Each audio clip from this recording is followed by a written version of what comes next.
Okay, awesome. All right, guys, today we're talking about literature. Yay, everyone's least favorite subject in high school. Does anyone actually like literature? Like, would anyone say, oh, wow, okay, that's cool. All right, maybe it's not that bad then. Okay. If you asked me if I like literature in like 8th or 9th grade, even 10th or 11th grade, I'd probably say no. But like I've recently, in the past few years, started to like it. So I don't know, maybe it's just a part of growing up. But let's talk about people's favorite stories or books or poems today. And I intentionally say story because I want this to be open to like narratives that aren't necessarily in like book form. So even just like some like a story that your parents told you, or a personal story that you have even. So like anecdotes are fair game. Yeah, anecdotes are fair game. But yeah, also like big literary works are also fair game. Yeah. Growing up, I really loved like the family stories, or like the Beatles stories, because I don't know, it always inspired me. Like I want to be clever and witty like that. Yeah, so I always thought those were. Did you read like the comic versions of those? Yeah. Yeah. I remember seeing those. Yeah. Cool. Ashaka. All right, I'm trying to look for like a specific poem I found yesterday. Okay. Yeah, we'll come back to Sorry. it. Well, we're gonna come back to you. Yes. Okay, Shakti. I'll actually read about like one of my favorite genres of like reading and like watching stuff is mountaineering related things. So I recently watched a documentary. You might have heard of it. It's called 14 Peaks. Okay. And it like kind of really changed my like perspective on things. It's about this guy like climbing 14 of the tallest peaks in the world within 7 months, and it was a world record. And it was, very inspiring. Wow. Okay. Yeah. Aren't like 15 of the top 20 tallest mountains like in the Himalayas or something? There's a lot of them in the Himalayas. Yeah. Right? Like a lot of them are. Sid is like disagreeing. No, yeah, 15. No, like a I huge. think it's actually something. Yeah, it depends on your measure because there's like different ways to measure heights or whatever. But yeah, sure that. I can't really think of like the top one, but I took like American literature like senior year, and I really like the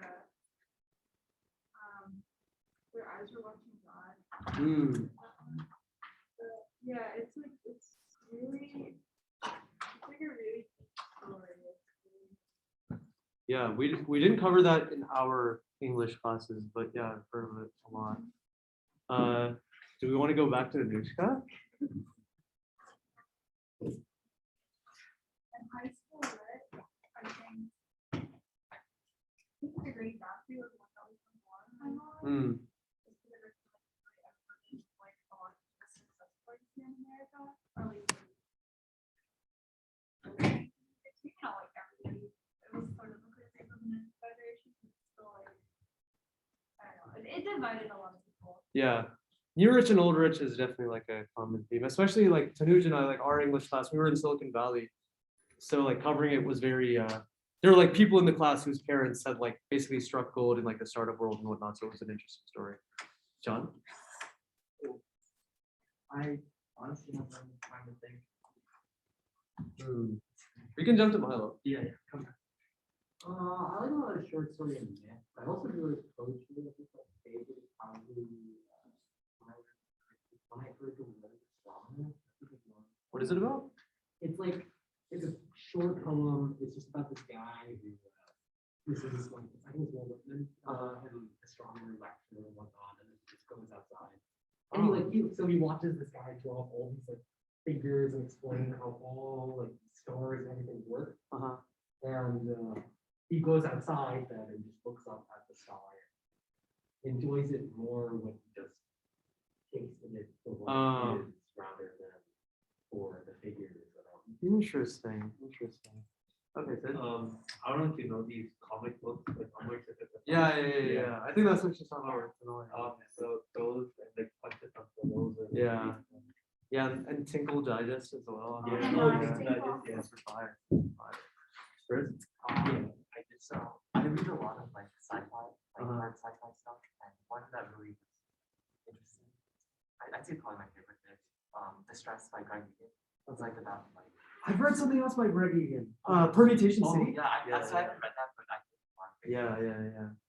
Cool. Oh, what is that one about? Yeah, so it's like about so obviously his stories are very like physics, mathematics, based, so it's like there's this physics conference where people are like explaining like the theory of everything, which like unifies all the theories, and like and at the same time there's like some like weird like disease that's going around which causes people to like like have seizures, and like basically it's like the knowledge of like the theory of everything causes like the it's like a really interesting story.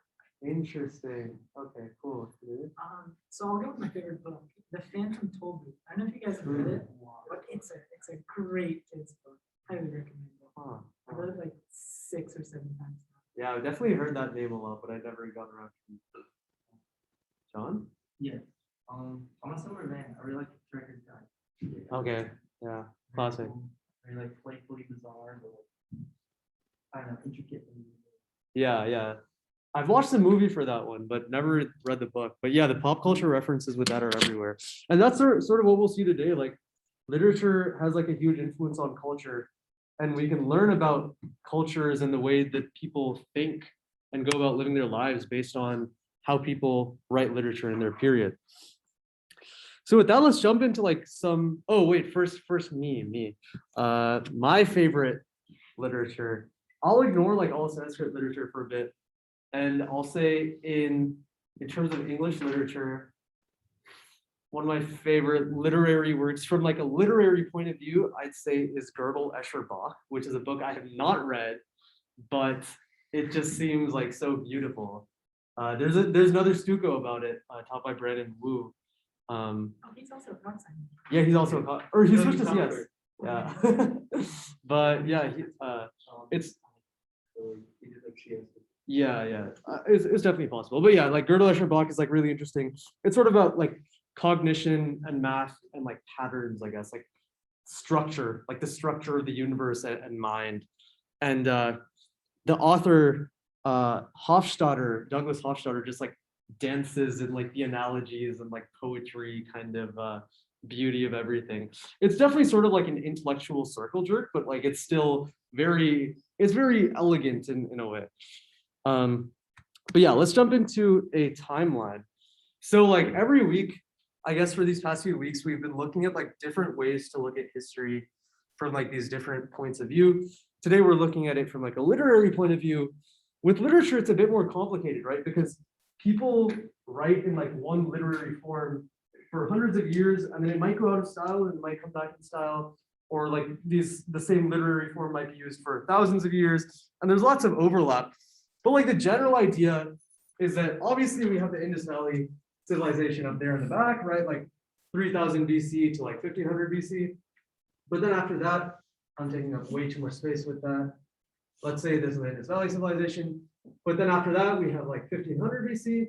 And around this period, we have the Vedic Samhitas are composed. So we'll talk about these a lot more in depth, but this is poetry in, most of it is poetry, but it's also in prose form. And this is like usually what people mean when they say the Vedas, right? So you have the Rig Veda, you have the Yajur Veda, the Sama Veda, and sort of the Atharva Veda. Then after that, you have another period where you get these other pieces of literature called the Brahmanas and the Aranyakas. So we'll abbreviate it like this. The Brahmanas are basically ritual instruction books or interpretations of these Samhitas. So by this period, you can imagine it had already been almost like 500 years since these original Samhitas were composed. And the way that this poetry is written is like very obscure. So people started writing these interpretations of the actual poetry, as well as the ritual system that went with the poetry. And these Brahmanas were for more material, kind of like civilizational ritual, right? The rituals that happen in the context of like a village, a city, for social functions. And the Aranyakas were more obscure a bit. They were a bit more, it literally means of the forest. So these were the books that were meant to be studied when you went into the forest to like contemplate life on your own. So they're a bit more cryptic. Also during this period, from approximately here to here, we have the Mukhya Upanishads, which are the primary set of Upanishads that constitute the corpus. So again, to reiterate, we have the Veda corpus consists of like the Samhitas, the Brahmanas, the Aranyakas, and the Upanishads. There's sort of a divide here, though, in that a lot of these are sort of philosophically coherent with one another. They all seem to be part of a singular kind of like ritual system. Whereas the Upanishads starting to disagree with these in a lot of ways. There sort of seems to be like a lot of philosophical clashes that start showing up here. And they get a lot more kind of like metaphysical and like immaterialistic. So that's like an interesting thing we'll see. Then also during this period, we have a style called the sutra. So this is like it's a literary style that shows up for like a pretty long period of time. We see sutras being written, like it's basically a literary style. It can happen at any point, right? Basically what it means is that you have you have these very terse kind of strings. That's literally what they're called. So sutra literally means string, right? So you have a series of strings that are very kind of like terse, very compact, and they get numbered. And you can have like hundreds of them, and then you package them together, and it's called like a set of sutras. So like any first sutra that comes off your head. Yeah. Wait, am I allowed to say it? Yes. Kama Sutra. Yeah, Kama Sutra, right? That's like what everyone knows in the West, the Kama Sutra. But sutras are an entire genre of literature that spans various topics. And it's just this style of writing these very terse kind of literary pieces. Then we get to Itihasas. These are like the Mahabharata and the Ramayana. These are like the two major kind of epics. And these were probably composed somewhere in this region as well. Probably between like 400 BC and like 200 AD, we have the Itihasas. And I won't talk about that for too long because most people know about them, but they're these like huge epics that cover huge stories, several hundreds of thousands of verses long. Then around here, we have the Mahakavyas, which are sort of, they're not the length of Itihasas, but they're also a bit more stylistically formalized. So with the Itihasas, sometimes they're so long that you'll have like pieces of it that just aren't that like beautiful. With the Mahakavyas, these are much more kind of the entirety of the intellect of like a single poet will go into writing this epic, and the epic itself might only focus on like a very small event. So we'll look at one Mahakavya today called Shishupala Vadha, which literally means the killing of Shishupala. And it focuses on this like one episode, literally just this one episode from the Mahabharata, where Krishna kills this king Shishupala. So while their narrative focus is often very narrow, what's more important with these Mahakavyas is their stylistic form. They're very stylistically complex, and the sort of narrative and poetic tools they deploy are very interesting, and we'll look at that later on. And then after this, we have, we can draw this up to like 2000. Basically, this entire period, we have this other genre called the Puranas that basically go from the start of the Common Era up till basically a couple hundred years ago. The Puranas are basically just huge encyclopedias or compilations of text that are very intermingled. There isn't really an underlying theme to them other than that they have a ton of knowledge shoved into this single book.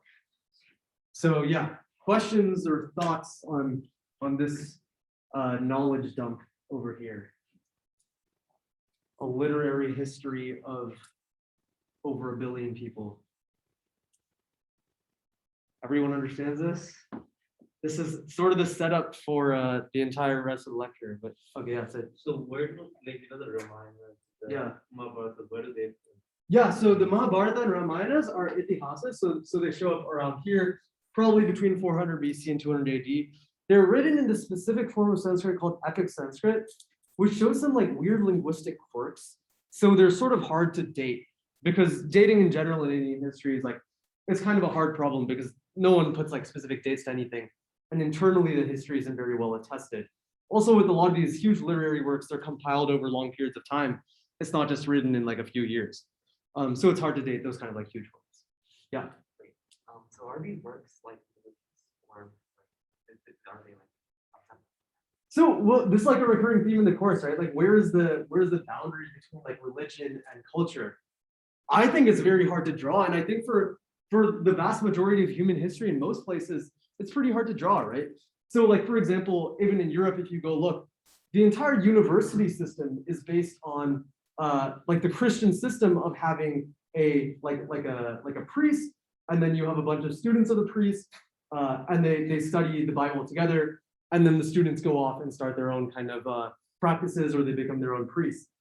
And that system from medieval Europe evolved into what we have today as the modern university system. So I guess my point with that is that a lot of intellectual history in most of the world is like deeply tied into what we would look back today and call religion. But like what I will say is that like the Puranas, while often having very religious titles, there are certain Puranas that are basically entirely just like travel logs or like documents of like gems or like geography or like weather phenomena. And with the Sutranic literature, we'll be looking at some stuff today that is like some sutras that are basically focused on like logical argumentation, the nature of rhetoric, and like psychology, basically. So it depends, right? Like where you draw the lines. I think especially with itihasas and the itihasas, they're often taken as very religious in nature. Whereas if we look at like Homer's Iliad, for example, right in the West, I don't think, or like the Odyssey, I don't think that we call those religious documents, right? We call them literary works of Greek culture, even though they're filled with like a litany of these Greek gods and like talk all about these Greek gods sending like natural phenomena and like throwing shit at people. But that doesn't make them religious works. And I think I'll make the same argument here that these aren't necessarily religious works. And I might even go so far to say that even the Vedic corpus doesn't necessarily constitute a religious work. Yeah. Any final thoughts? Yeah. I guess like which one of these sections would you say the Gita fits into? Because it's technically a part of the Mahabharata, but I don't know. Like, Yeah. I simply don't know. Exactly. So the Gita is sort of hard to date. One of the reasons is because it seems like the style of the Gita could have been from about around this period, although it is almost certainly a later insertion into the Mahabharata. It does seem to show up in late centuries BC. However, we don't really have any significant references or citations of it until Shankara, who is around like 600, 700 AD. So that's sort of like a problem with the nature of the Gita. It seems to have been an obscure document for a long time until the Advaitins took it up into popularity. Any other final questions? Also, with the Mahabharata, it's very possible that the original core story, the core story of this Kuru civil war, was actually originated kind of orally in like a tradition going back to maybe even 700, 800 BC. But the composition as it is today probably has its earliest parts from 400 or 500. Cool. Final thoughts? Okay. All right. So I talked about the Vedic Samhitas a bit already. This is sort of some more detail. So they're composed like 1500 to 1000 BC, probably in the realm of northwestern India based on geographical references. They talk a lot about the Sapta Sindhava, which are the 7 rivers, which seem to likely be like the 5 rivers of Punjab, as well as the Ganga and Yamuna. Sometimes they also throw the Saraswati in there. And it's historically been this like huge, complicated kind of problem. Like, what are the 7 rivers of the Rig Veda? The Rig Veda specifically seems to be mostly focused, like poetry focusing on these 2 deities, Indra and Agni. Indra is sort of the deity of the storm or the clouds, as well as like warfare and like raw masculinity in a sense. And Agni is like the messenger of the gods, as well as the messenger of humans. He's sort of this intermediary, the fire that goes between humans and gods. The Yajurveda is more, it has a lot of prose as well as poetry mixed in, and it focuses a lot on ritual proceedings, but it's also similar in topics to a lot of the Rig Veda. Then the Samaveda is actually 90% of the content of the Samaveda is borrowed from the Rig Veda, but it is set to musical like melodies that are then sung in a completely different way from the Rig Veda is recited. And then the Atharva Veda is interesting because it seems to be very different culturally from the other Vedas. It seems to be based in a sort of different cultural practice from the main kind of core Vedic belief system. They have all these kind of like obscure, like magical spells and incantations that we don't hear mention of at all in the other Vedas. So there's speculation that it might be sort of a remnant of like other indigenous cultures, like maybe borrowed from the Indus Valley, etc. Yeah, thoughts on this high level overview? Yeah. So you also mentioned ritual proceedings for the mess, like those things. So like, what would like be what would like the ritual proceedings consist of? Like, are you talking about like sacrificing an animal, like doing like some of the religious practice? Yeah. So the core kind of ritual that a lot of the Vedas focus on is the soma sacrifice, which is basically where they take this plant called, it might have been mushrooms, but more likely it seems to be ephedra, which is where we get ephedrine from. It's sort of the stimulant drug. It might have also been opium, but probably not. A lot of the evidence, linguistic and archaeological, suggests ephedrine. So they take these plants, which have these like long stalks, and then they basically like crush them between these like rocks. And then the juice flows out off of the rocks and into this like vessel. First it goes through this strainer. There's sort of this strainer in between. The juice goes through this vessel into a pot. And then this pot goes to the fire. You have a very elaborate kind of fire system set up. The Pythagorean theorem was actually described in about 600 BC in relation to the setting, in relation to the construction of these ritual altars. So then this pot gets either poured into the fire or it gets heated up, mixed with milk, to be drunk by the people participating in the sacrifice. So this is like the general structure of the soma sacrifice. There's many other sacrifices detailed in the Brahmanas.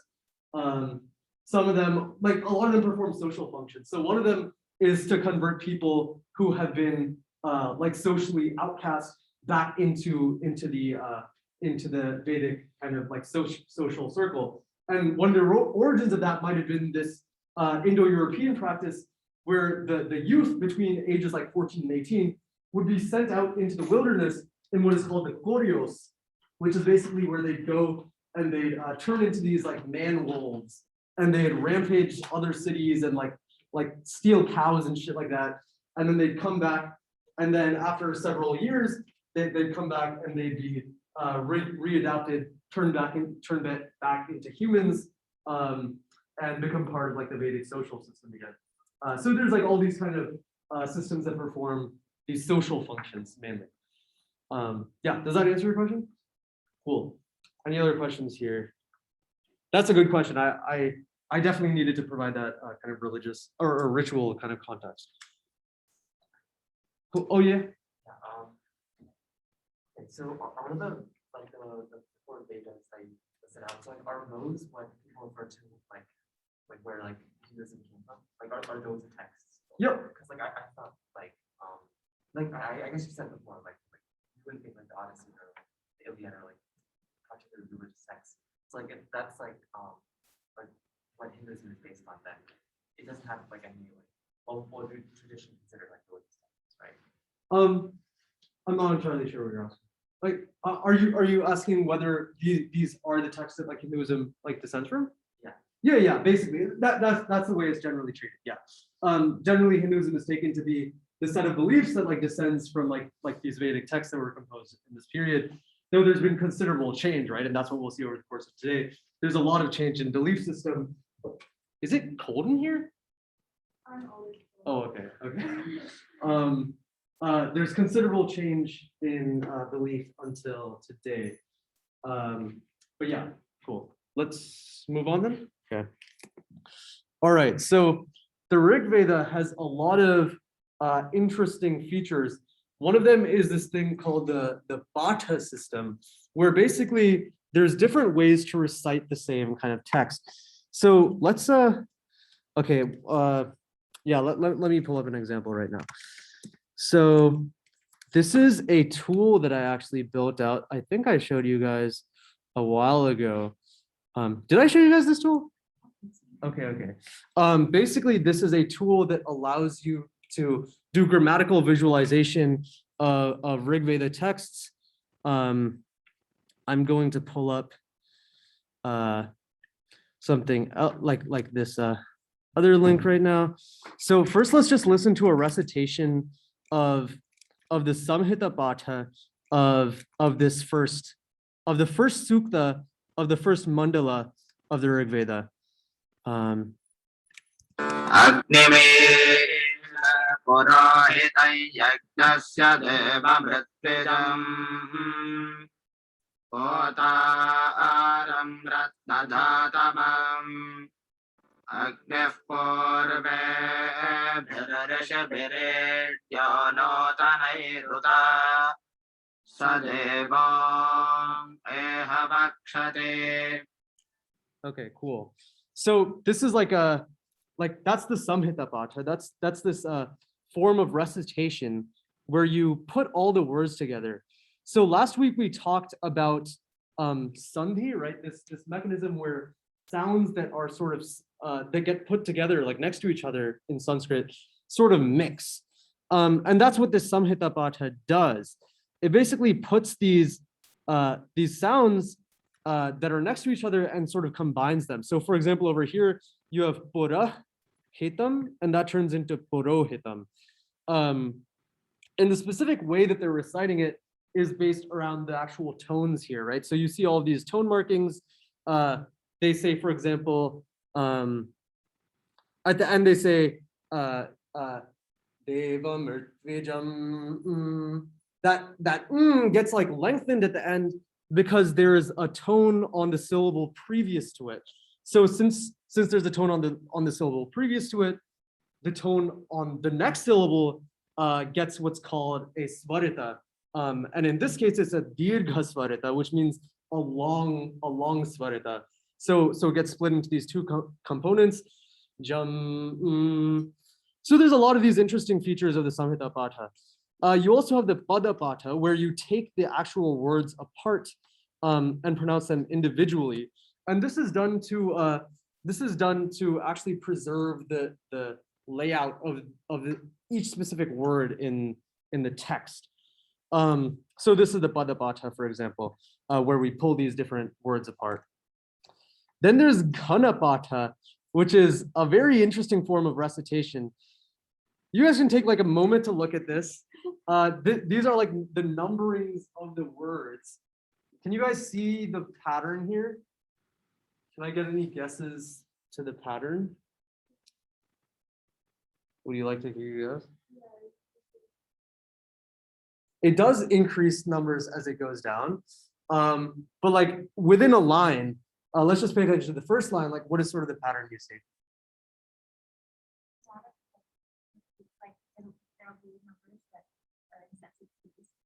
That is true. That is true. What if I tell you to separate? So it goes 1, 2, 2, 1, then separate. 1, 2, 3, 3, 2, 1, separate, and then 1, 2, 3. Then what does the pattern seem to be? Yep, basically.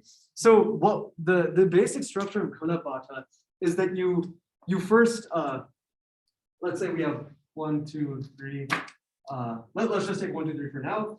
You go 1, 2, 2, 1, 1, 2, 3, 3, 2, 1, 1, 2, 3. So it's this very forward and back kind of motion, and it sounds very interesting. Why? Did you ask why? Yeah. The main reason is memorization. So normally when you're reciting, right, you just say 1, 2, 3, and that teaches you to do the sandhi only at the conjunctions of 1, 1 and 2, 2 and 3. But when you do this Ghanapatha, it teaches you to actively perform sandhi on the fly between all these different types of syllables. So you have to learn how to perform the sandhi between the start of 2 and between the end of 2 and the start of 2. The start of 2 and the end of this, like you got what I mean, right? All these different words come and have to combine with each other. And it sort of teaches you to run this process on the fly. So I've learned the Ghanapatha of this first verse as well. So I'll try running it back real quick. Okay. Wait, let me get a drink of water real quick. This shit is long. Okay. Question, is the purpose of the Ghanapatha to basically like, is it more for learning as opposed to like recitation, I'm guessing? Yeah, it is meant for learning, but like it sounds pretty crazy auditorily. Like Roshan is missing out. Like I was talking about this with him after class yesterday, but like I mean last week, but yeah, so I'll run the Ghanapatha of this first one. Huh? Did he say you could do it? I can do it. No, like he was asking me if I could do it, and I was like, yeah. Okay.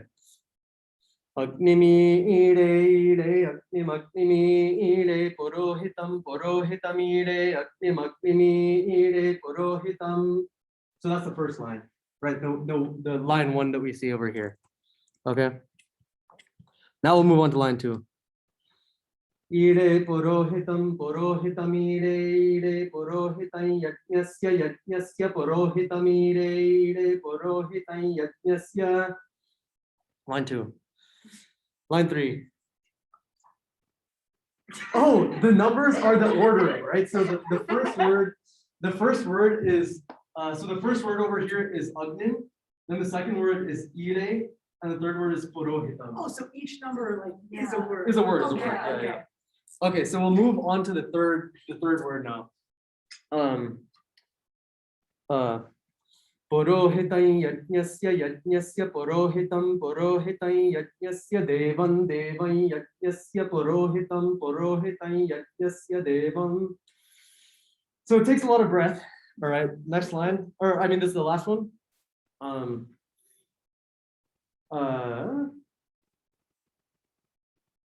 Wait, where was I? I said no. I did. There's one more.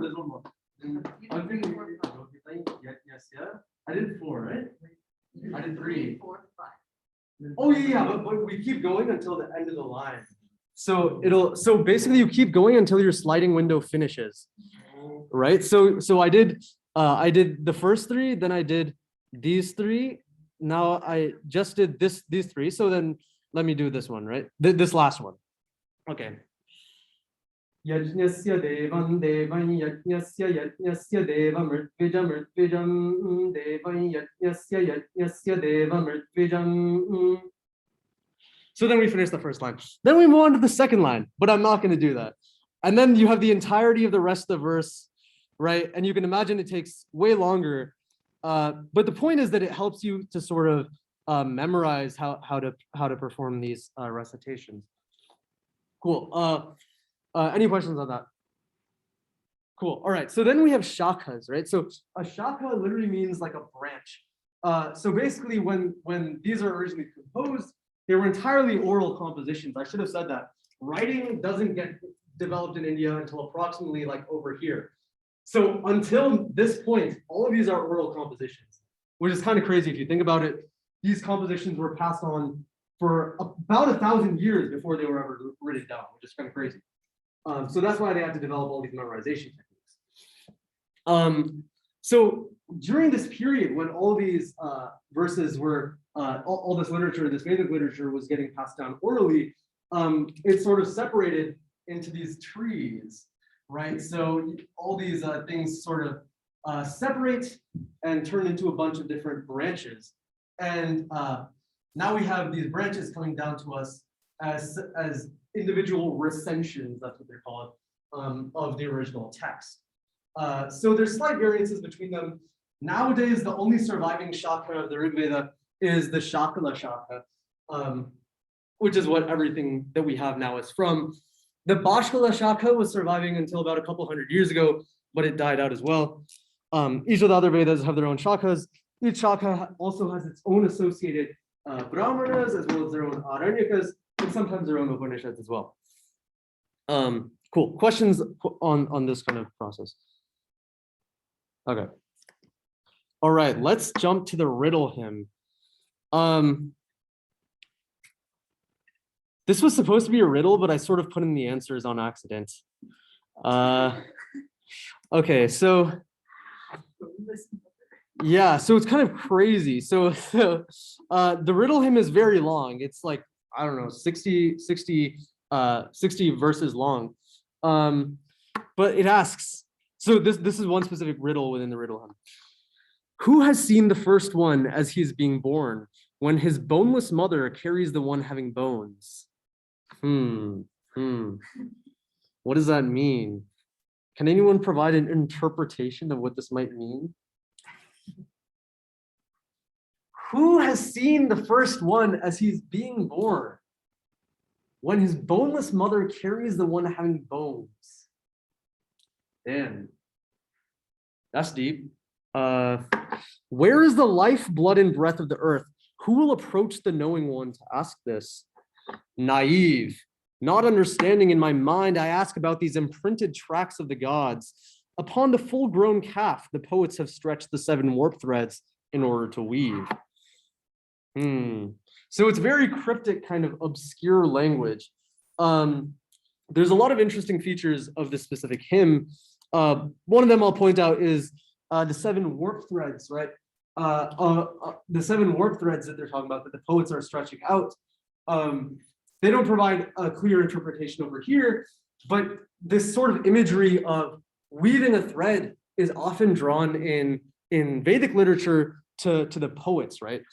So when a poet weaves his poetry, it's literally called like, it's literally analogized to this process of weaving.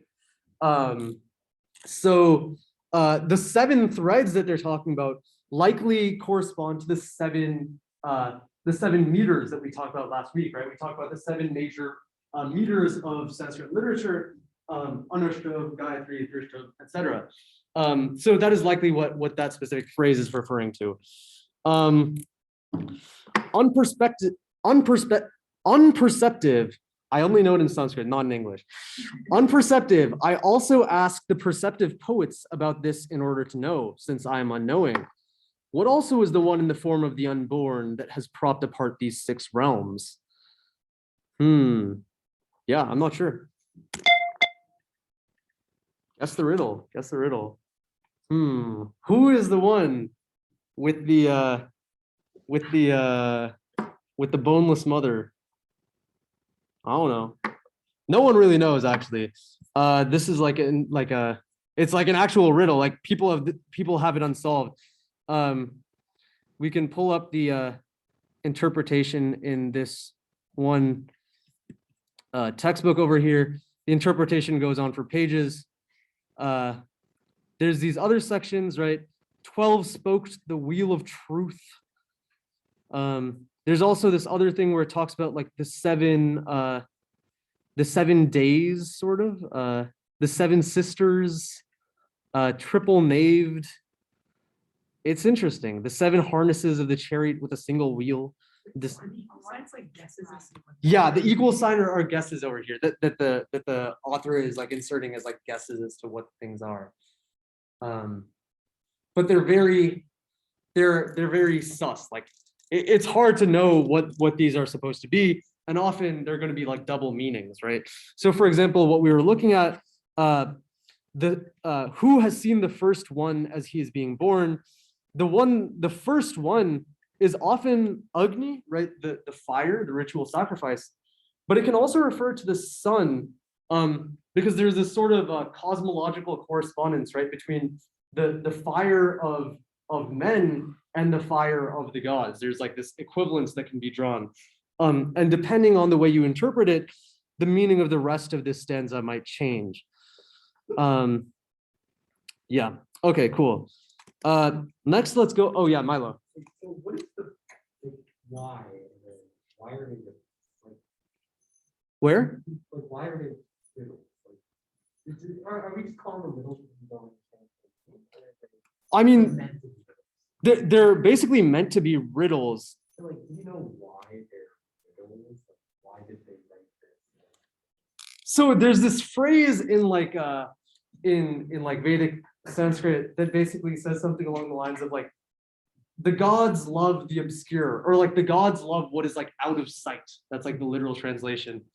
So the entire like poetic kind of culture of Vedic literature is to create these more and more obscure kind of like complex ways to phrase the same kind of old narratives. Another phrase is like birthing the new out of the old, right? Or like making new from the old. So taking what has been passed down to you from this like historical tradition and rephrasing it into like a more like intellectually obscure kind of like crazy riddle-esque kind of way. So it's very much like a literary kind of culture thing. Have you heard of all this like koans? Oh yeah, like Tibetan koans and like Japanese koans. Yeah. It's definitely a lot like the koan tradition, like things that you're sort of supposed to like meditate on in terms of what all these numbers mean and like what the relations are, right? Because there's like the 7 days of the week, but the 7 might also be referring to like the 7 stars of the Big Dipper. That's like an often kind of correspondence, or like the seven sages who sort of started this cosmic cycle, etc. There's like all kinds of analogies you can draw, so it's confusing. All right, the lover hymn.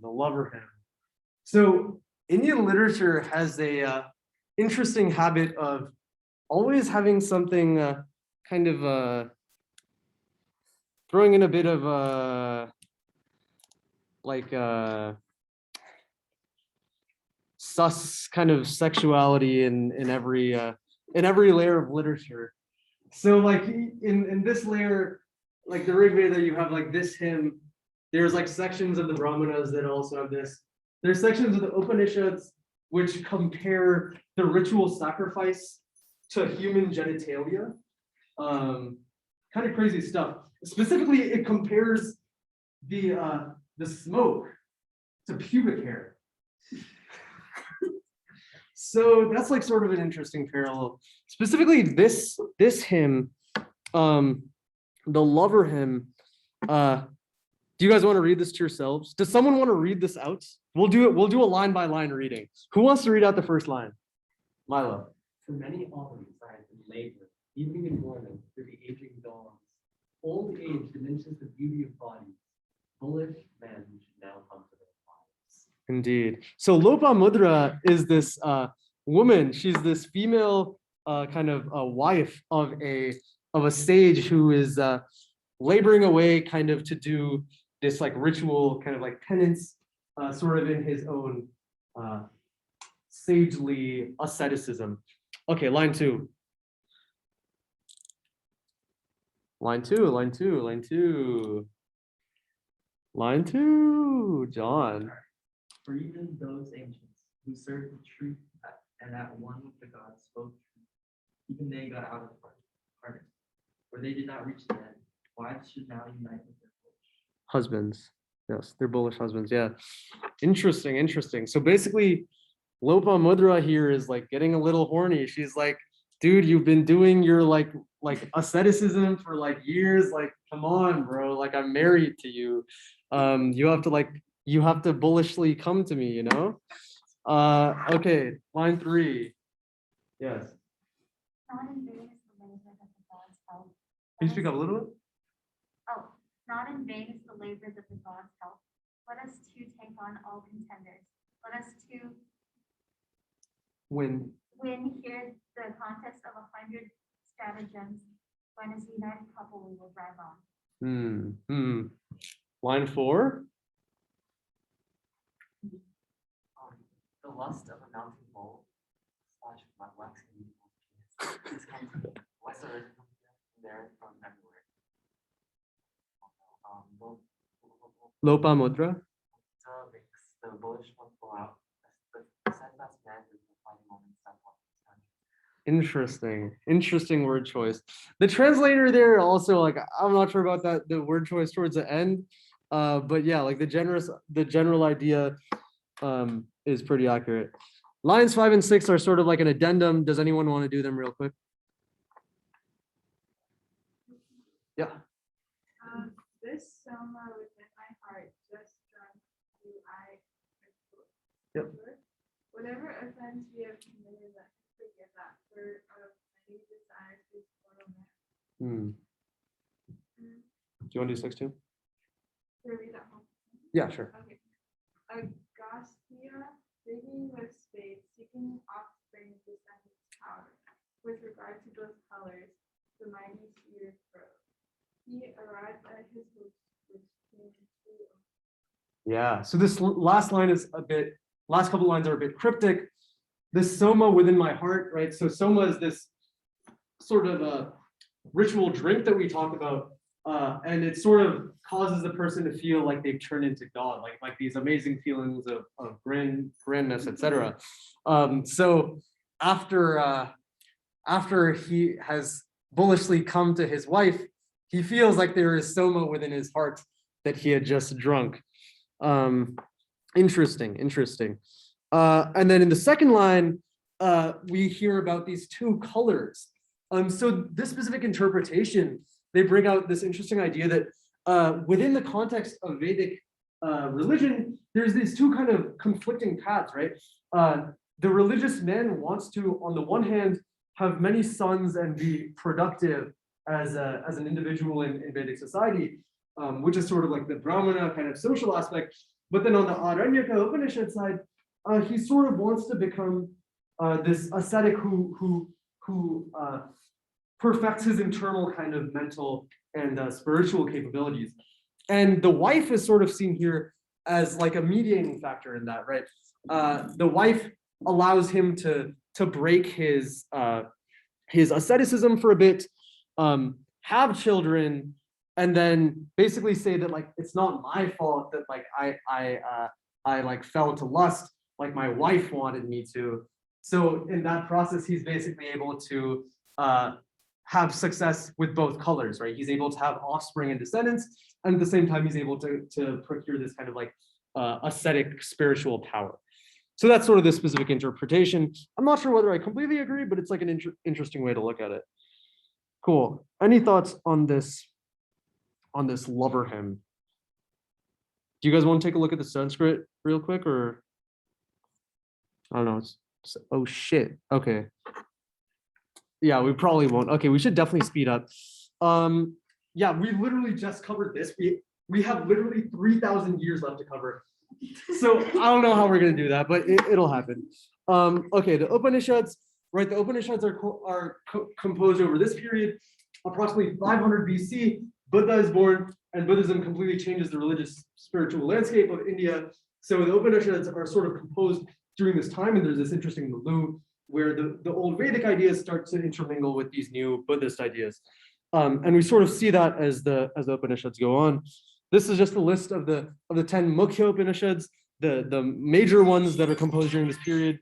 There's a lot more Upanishads that are composed in these few hundred years afterwards as well, much smaller ones. But these are like kind of the main ones from the main period that we think of like as the Vedic period. So here's like one example from the Kaushitaki Upanishad. The idea with a lot of these Upanishads is that this very much inward turn, right?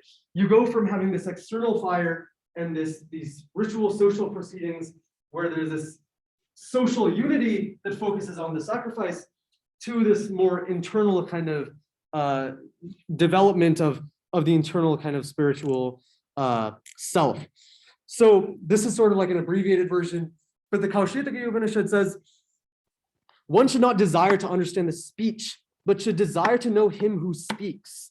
One should not desire to understand the smell, but should desire to know him who smells. One should not desire to understand the deed, but desire to know him who performs the deed, right?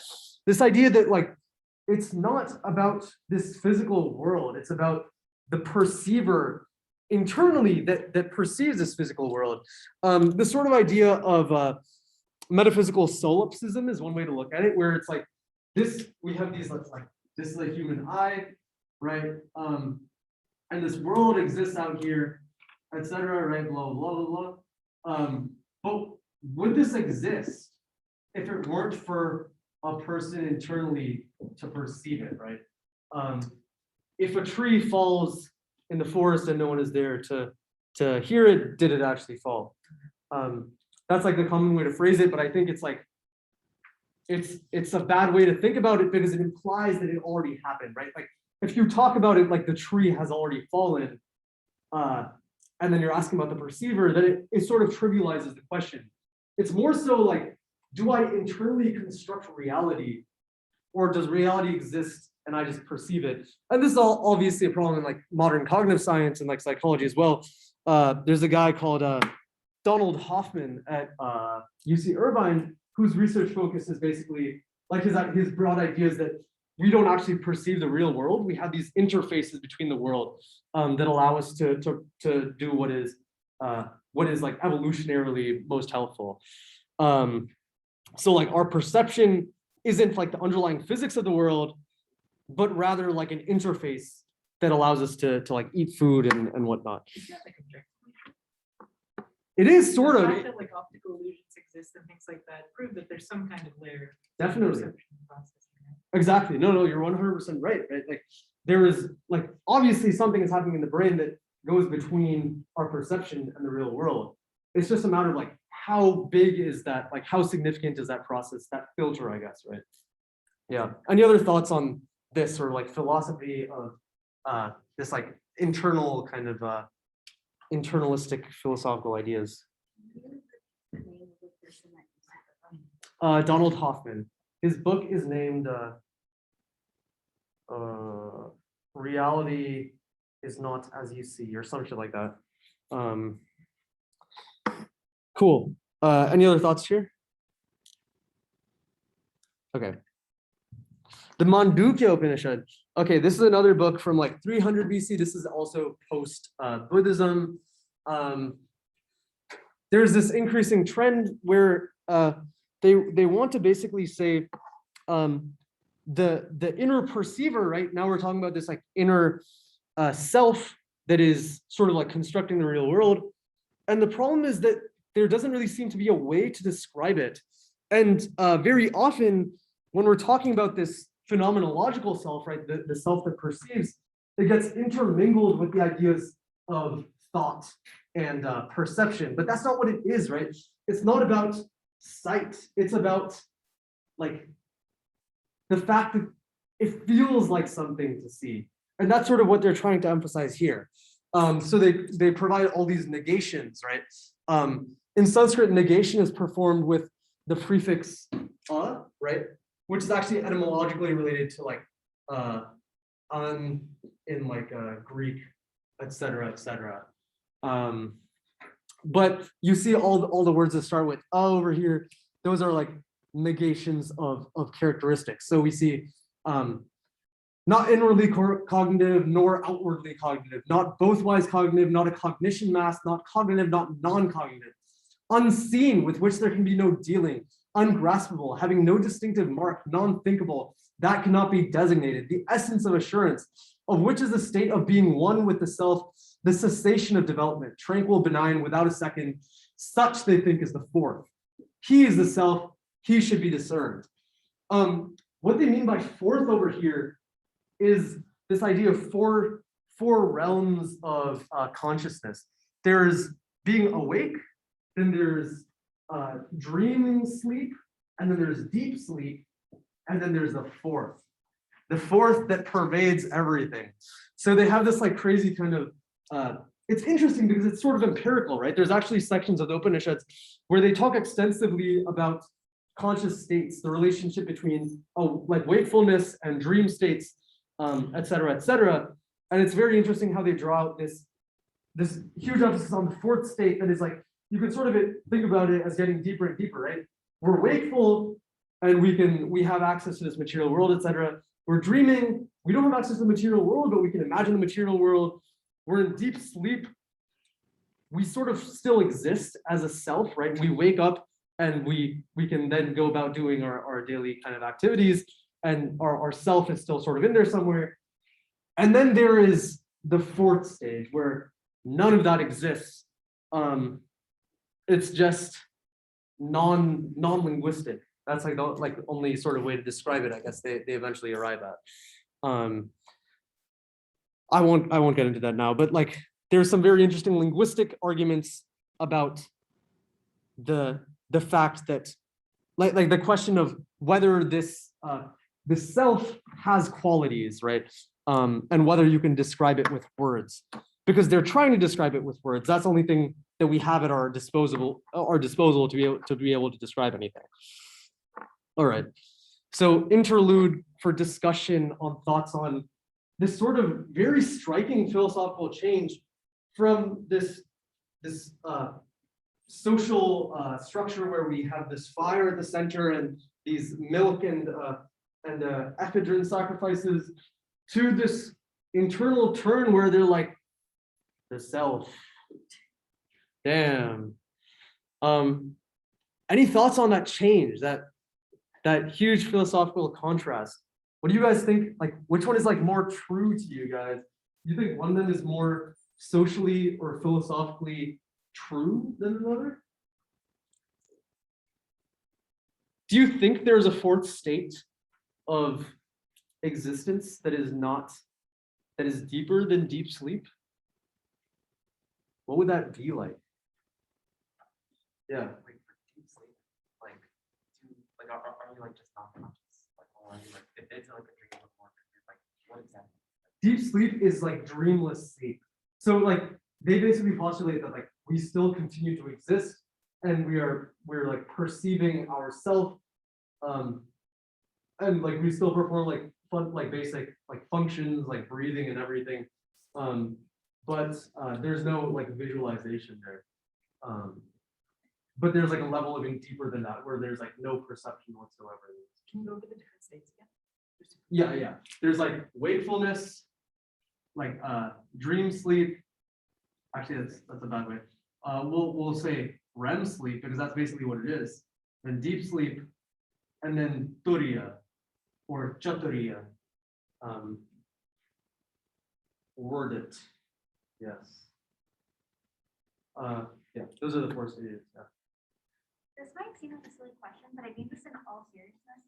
But is this like when like that guru like Nityananda like had I guess he spoke about, he was like talking about how the different parts of the body are in like different states of sleep, and like he said that like your brain is in coma sleep and that your liver is in deep sleep or something like that. Is that based off of this?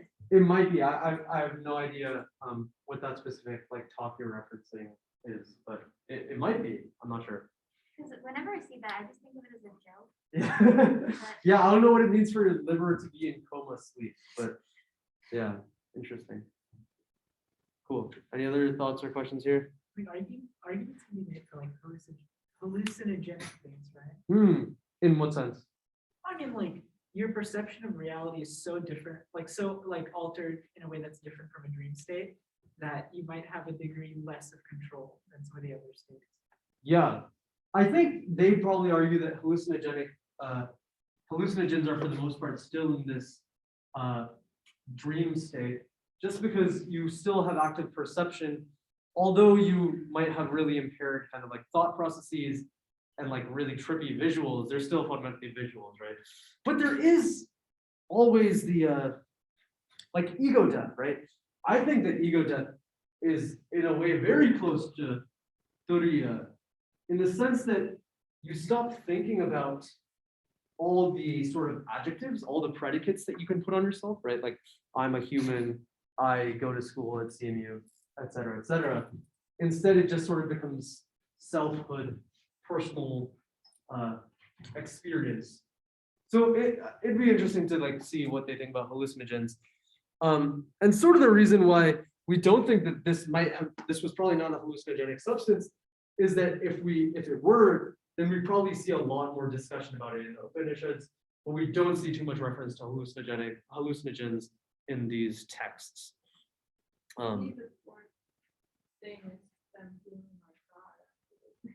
Yeah, after they drink soma, I mean, in a lot of ways, like they draw the same parallels. It's just that like they draw parallels between having consumed soma and like having this like sort of enlightenment. But the difference is that during Upanishadic times, it no longer becomes this material process of literally consuming soma. It sort of becomes this internal like meditative cultivation. But yeah, that's like the exact analogy they draw though. Yeah. Cool. I mean, I guess I'm just putting this out there as a thought, but I once read something about how like we're not our body and we're not our thoughts, because like you can't control your thoughts. If you try to think about what you're gonna think next, your next thought is, what am I gonna think next? And so rather you're just like something that is perceiving like, oh, I have to take care of my body, or oh, these are my next thoughts. And so like, emotions, thoughts, nothing is you, and you are just like a consciousness. And so I guess like what I'm asking is, would that be the fourth state of like realization that you're like nothing? Yep, I mean that's like pretty much what they're getting at. I think there's like an interesting distinction here in that the Buddhists have this idea of like anatma, where there like is no self. And sometimes the Vedantins, these Upanishad people, say that this like anatma state is the same thing as what they're calling turiya. But I'm not sure. It's very kind of philosophically complex to think about, and a lot of it is very hand wavy because you can't put any words to these experiences. But this is exactly what we'll be discussing like week 9, week 10, when we talk about the self. Cool. Okay. All right. Now let's talk about sutras. I already mentioned, right? They're highly terse. They're formulaic, and they later get commented on in these literary works called bhashyas, where people talk more extensively and elaborate on the meaning of each of these sutras. They're sort of similar in structure to Wittgenstein's Tractatus Logico-Philosophicus. If anyone has read that, it's this philosophy book in analytic philosophy from like the 1920s or 30s by this guy named Wittgenstein that basically deals with philosophy of language and logic and whatnot. But it's written in this style that's very similar to the sutras. Okay. Do we want to go through Kama Sutra right now? Yeah, let's fucking do it. Oh shit, I closed the links. All right. Basically, like what we'll do is that I'll just start scrolling and someone will tell me to when to stop, and then we'll like look at what they have there. I tell me when you want to stop. Someone just yell stop. Okay. Congress. Types of loving Congress. Loving Congress, Congress of subsequent love, Congress of artificial love, transferred love, Congress like that of eunuchs, which is like neutered males, deceitful Congress, and Congress of spontaneous love. So like they're talking about like people who are in love and like having sex versus like hookups versus people just like laying on top of each other like eunuchs, I guess. Have you heard of what's that TikTok meme? Soaking? It's like this like Mormon thing. It's like really weird. And that's like what popped into my head when they like described this, but I have no idea. Yeah. Yeah, that thing. Yeah. All right, here I'll continue scrolling. Someone yell stop again. We'll do this. Okay. All right. Of the characteristics of men and women, The reasons why women reject the addresses of men, about men who have success with women, and about women who are easily gained over. Damn, this is kind of crazy. The wives of other people may be resorted to on certain occasions. I don't know, dude. Like, it's an interesting book. That's all I'll say. You're allowed to go for her if you see love in her eye. Wait, what is it describing here? A man, a man is allowed to go for another dude's wife when he perceives that his love for her proceeds from one of these things. Wait. I think I understand what they're saying. They're comparing degree of love to like when it changes to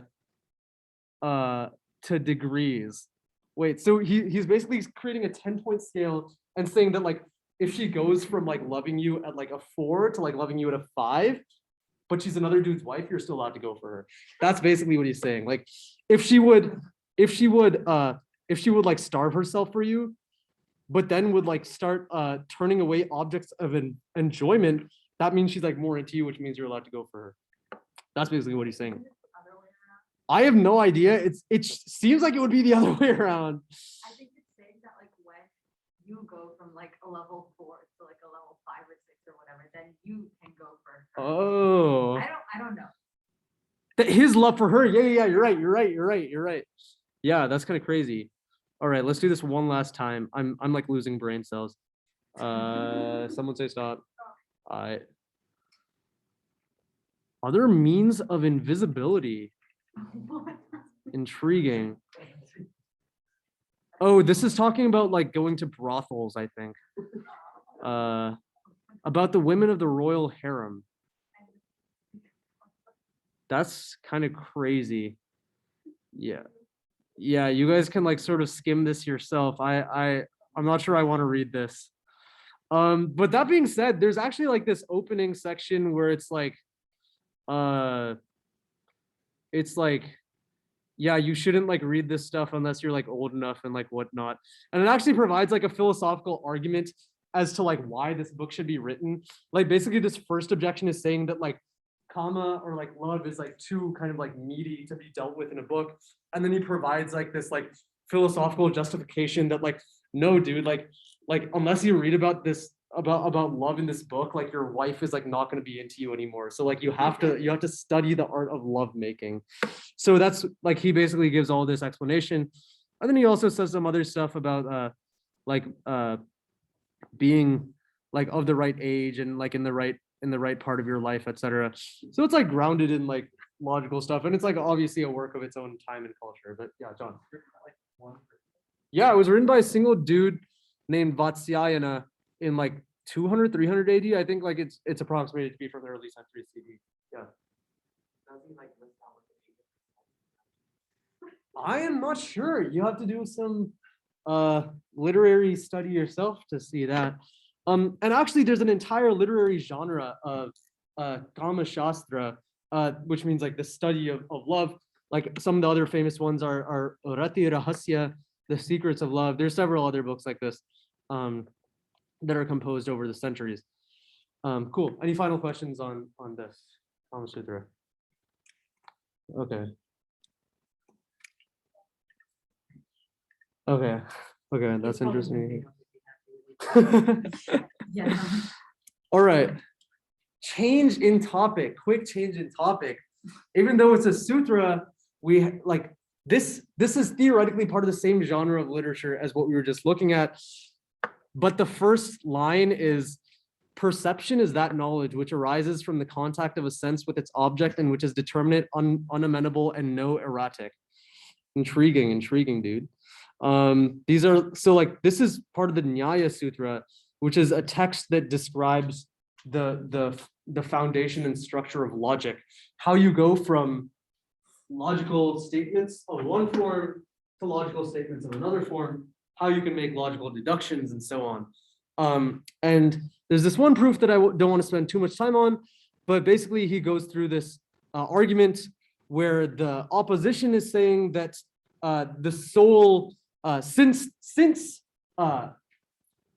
since we cannot recollect multiple things at the same time, we can't have multiple memories at the same time. The opposition is basically saying that there must be some part of the mind or like some part of the brain. This is a terrible brain. There's some part of the brain that then connects with some part of the soul, right? This is the soul. And there's like a one-way, like there's like a single channel flow that allows you to connect between these two. So the opposition is saying, since we can only remember one thing at a time, that means there must be a soul that the mind is talking to, and they must be separate things.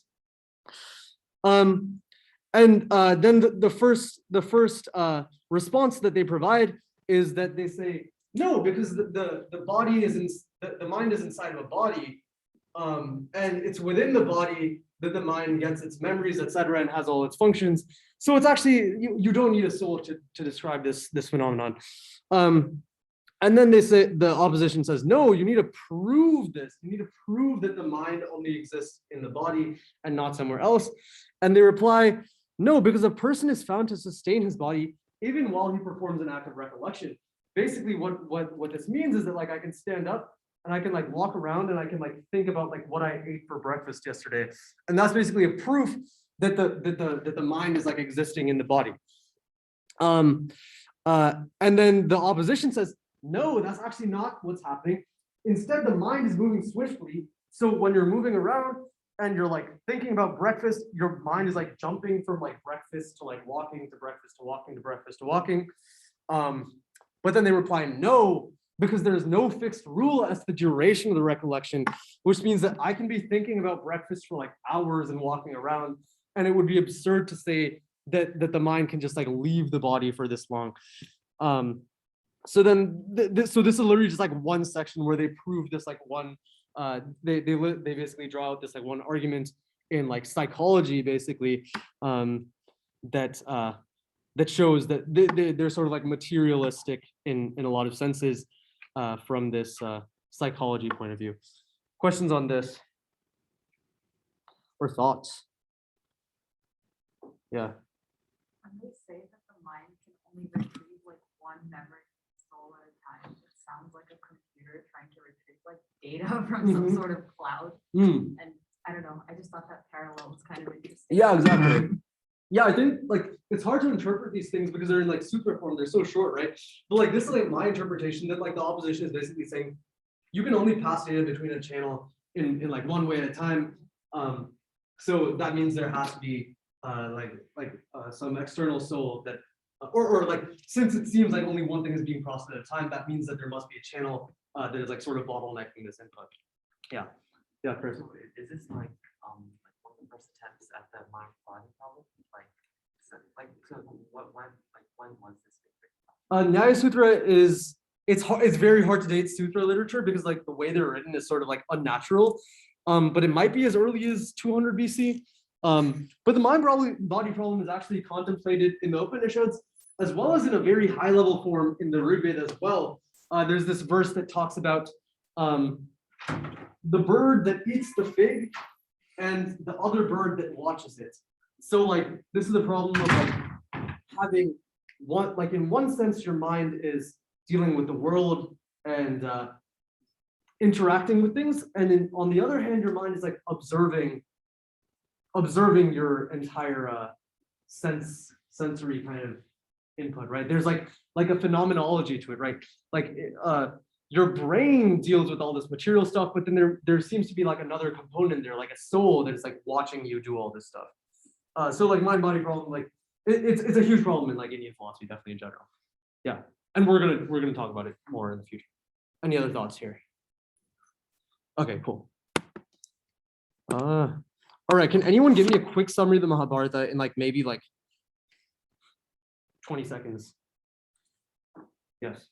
There's 5 brothers and there's 100 brothers, and the 5 brothers are basically like cast out of their kingdom by the 100 brothers, and then there's like this whole, I guess, like honor-based civil war that occurs in which they end up winning, and then they like kill 100 of them. Yep, beautiful summary. So embedded within the Mahabharata is this Bhagavad Gita, which is basically a much smaller kind of philosophical kind of treatise, more meant for mass consumption, that's written in pretty beautiful kind of classical Sanskrit poetic form. I disagree with it in many ways on its philosophical premises, but let's take a look at like a few verses in sequence. Does anyone want to read this? So like the general point I'm going to make here is that this is like proof, like sort of another evidence that like we have this idea of Hinduism that it's like a coherent tradition and it's all, everyone believes the same thing, but there's a lot of internal arguments. That's what I'm trying to show here, that this Bhagavad Gita, which is composed around this time, basically completely disagrees with the philosophical and ethical stances of the Vedic period that came 1,000 years before it. So someone want to read this first verse, like these 4 lines. Yeah. The ignorant ones propose, strongly discourse, or do, writing the letters of Vedas. Interesting.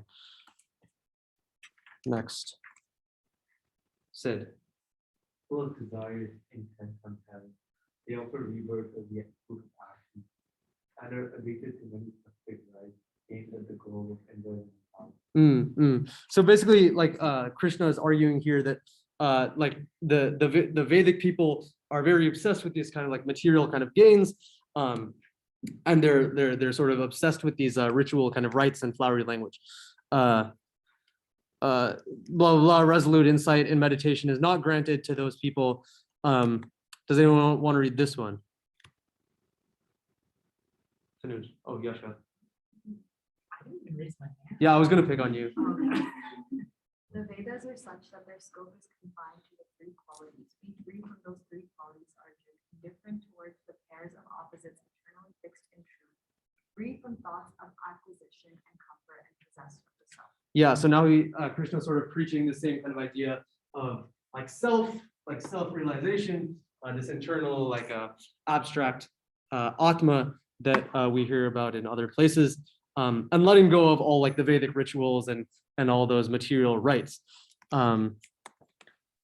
As much value as there is in a well when water is flooding on every side, so much is the value in all the Vedas for a Brahmin who knows. So like if you have a well, right, and there's water in it, but there's like water flooding everywhere, Krishna is basically saying like this water is basically useless when there's like water flooding all around, in the sense that if you are truly absorbed in the self, in like meditation, then like these Vedas are irrelevant. So in the context of the period, this is completely rebelling against the tradition, the Vedic tradition we have established over here, right? It's completely different in philosophical nature from what came before. Wait, so are the 3 like quote useless things in the Veda the like 3, I guess, states that aren't the self? That's an interesting way of looking at it. That is not what it's referring to, but this 3 plus 1 kind of, wow, that's an interesting parallel to draw. This 3 plus 1 kind of correspondence is very common in Indian tradition. What they're referring to over here is the 3 gunas. So that's sattva, rajas, and tamas. So like pureness, like being. The second, like sattva, the second one is rajas, which is sort of like a emotion or passion, and then tamas is like darkness. And basically what he's saying is that like in performing all these Vedic sacrifices, etc., every sacrifice, every ritual has its own sort of qualities, these very specific kind of qualitative components to it, and the real self is completely absent of all those qualities. It just exists on its own. Yeah. I think I could be wrong about this, but I think Descartes came to almost the absolute opposite conclusion as this, where he basically tried to see like, you know, I want everything that I believe down the line to be true, right? So I'm going to abandon everything that I have doubts about, things like that. So what can I trust? And so he basically boiled it down to, you know, my eyes, they might be lying to me. You know, my ears, I can't really trust my senses. What if there's this hypothetical demon that's like completely deceiving me and I can't trust anything about reality? The only thing I know to be true is that because I'm thinking, I have to exist to some degree. So the self is the only thing that can be true. If you've heard, I think, therefore I am. It's basically this, which I think is the inverse of this, where the self was the only thing he accepted to be true. And this is essentially saying you have to let go of self. So this is exactly where it gets very interesting, right? That there's the word self is very ambiguous. And we'll get into the Sankhya school in the future, but basically you can draw out multiple layers of self. What is the time? Oh, can someone give me the time? Oh, fuck. Okay, all right. So like basically what these people will say is that there is a fundamental self, like an abstract non-linguistic self that that they call like the Atma. Then there's outside of that, there's like Ahankara. And like outside of that, you have like Manas and like Buddhi. These are switched. I mean, but like the basic point is that this Ahankara is like ego, right? Like all the linguistic facts that you can talk about yourself, right? Like I go to CMU, I live in Pennsylvania, et cetera, et cetera. Buddhi is like your ability to perform logical operations, your ability to think and make conclusions. Manas is like your ability to like perceive the world and like absorb facts from like perception. And this is sort of like a psychological hierarchy that they draw. It seems that often in Western philosophy, they focus a lot on this buddhi, right? They focus on this like logical component of the mind, whereas Indian philosophy very often tends to be concerned with ahankara, or sorry, atma, this internal quality-less self. All right. Then after this, this is the famous verse that like a lot of people might know about, or like your parents might know about. Like everyone sort of knows this. Karmanyevadhikarisте, blah blah blah blah. Okay, social implications. Any thoughts on the social implications of a philosophy that preaches this inward turn and the banishment of social obligations? Definitely a loaded question from my opinion perspective, but any thoughts on social implications and whether the advice provided here is good? Yes. So from the discussions that I've had with my dad about stuff, my understanding is that what Krishna is basically saying is that you shouldn't exactly pay heed to what someone else wants you to do, and rather you should be able to justify if your motives for doing what you're doing are right, to like if they ring true within some like inner part of yourself. And so if you truly believe that what you're doing is right, then what you're doing is right because there is no objective right or wrong. I would not interpret it that way.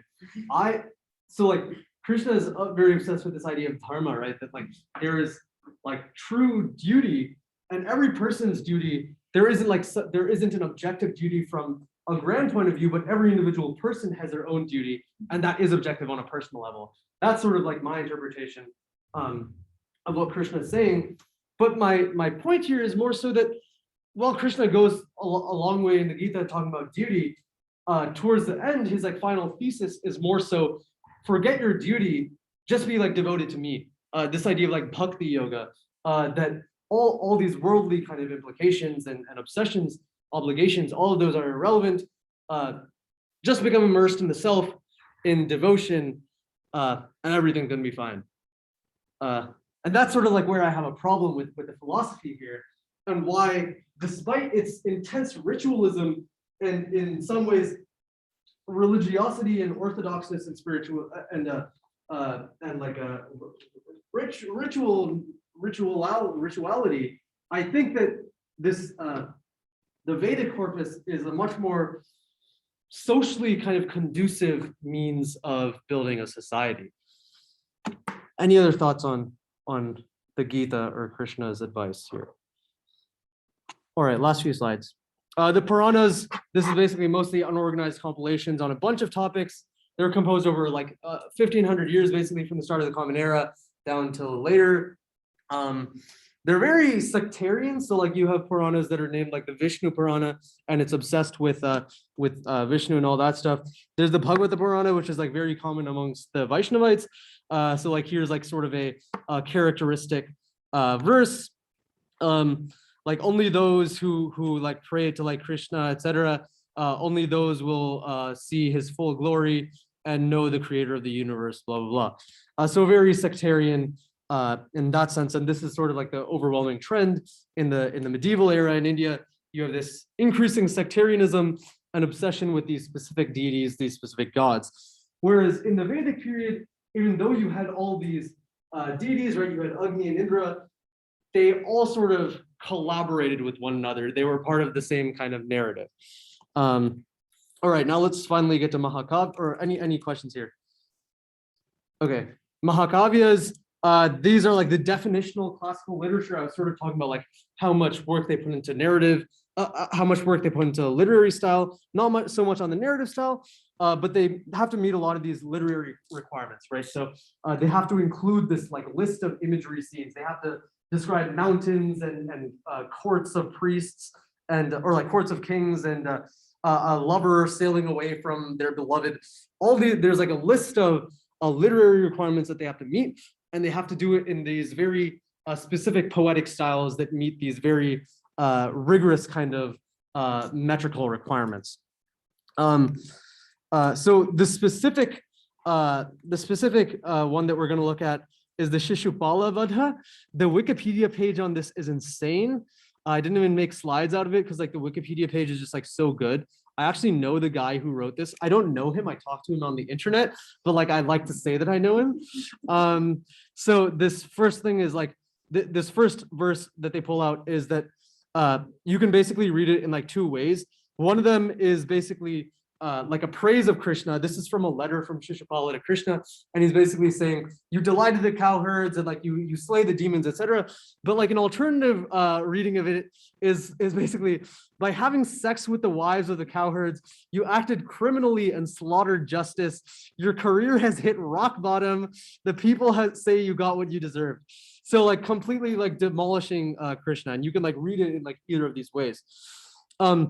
Then there's these like interesting phonological verses where basically you can compose a verse that entirely out of like just these few kind of letters, right? Jajao jo ja ji ji ji ja ji tan ta to ti ta ta ta tut. I cannot read this one. I don't know how to read it, but I can read this one to an extent. Bhure bhir bhare bhir bhira bhura raira bhire bhire bheri re bhir bhira bhra bhai bhaira bhaira bhaira bhiru bhir bhirai bhara. I that completely butchered that, but like it's supposed to sound like the stomping of an elephant, and it literally means like the fearless elephant who was like a burden to the earth because of its weight, whose sound was like a kettle drum, etc. And like it's not bullshit; these are like actual words. So like bhu means like earth, ibhi is like an elephant. I like obviously it's like not very clear. This is like not a normal Sanskrit kind of sentence, but like this is like actually meaningful Sanskrit text. And then the guy takes it to like an extreme and does it just like with one letter, like with one consonant and like a few vowels.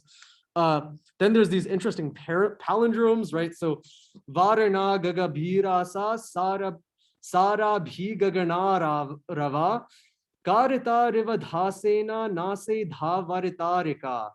Right, and when you say it, you can sort of feel it in your mouth going like forward and backward. It's kind of cool.